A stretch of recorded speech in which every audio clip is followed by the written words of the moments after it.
I'm going to show you today how to record a video and explain everything and transfer the video file to your computer so that you can upload it to YouTube. So normally when I create a video and explain everything, I choose to do so with a pre-made presentation that could have been on a smartboard presentation that I'd saved as a PDF or some other PDF, and I can put that in to my my Explain Everything project. So if you press New, I choose my file to get it into a new whiteboard, but you could also certainly use the blank canvas and just start writing and start talking. So if I press Files, I have saved something in my Google Drive, and you can see that it's along here, Google Drive. I can select it, and I am going to choose this presentation that I had there. You can see that it's a check mark over here, and then I would choose Import. And then I have selected separate slides because I want every one of these pages on a separate sheet of paper.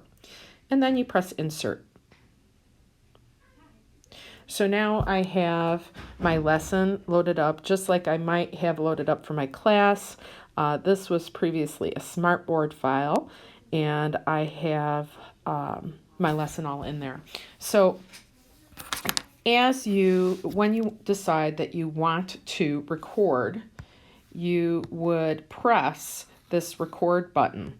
Now you'll notice that you have all your options for recording on the left-hand side of your screen, and there is an icon there that will allow you a pointer. It is the third from the bottom.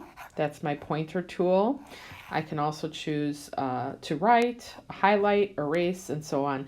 It doesn't quite work like Notability. I don't really like the functions quite as well, but it's nice for recording. I can add a page there if I'd like. Lots of different options. So, but basically what I do is I press the record button and I start talking. So I'm going to do that now. I press the record button, and you can see that the counter is going at the bottom of my screen down here. There's my counter. It's recording what I say, and it will record anything I write down. So I'm writing something down here.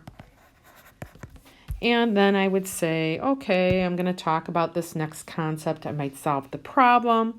And then I usually will have an answer loaded on here. I don't this time. But a lot of times I'll get to a problem and I'll say to the kids, I want you to solve this problem. Press pause on your video. When you're ready for the answer, press play. And then I have the answer on the next page of my presentation. And then I just talk through what I did.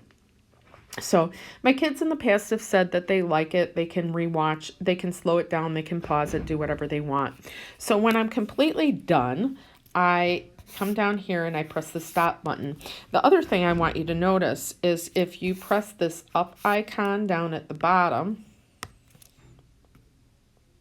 well, actually that's not right.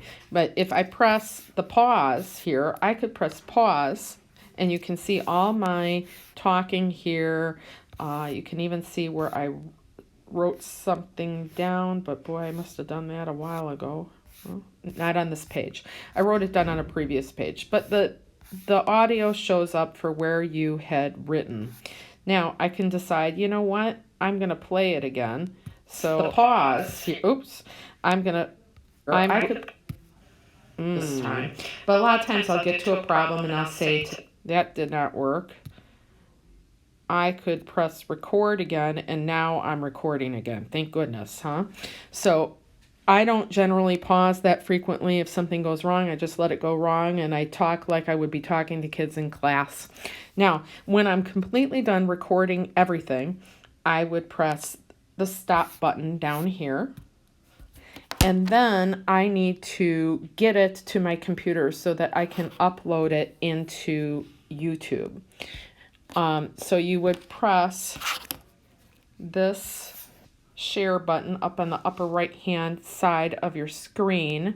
And one thing I've found, it used to work, but for some reason it does not now. If I choose export, I cannot get it to export correctly. So what I've begun to do is I've selected create web video link. So if you select that,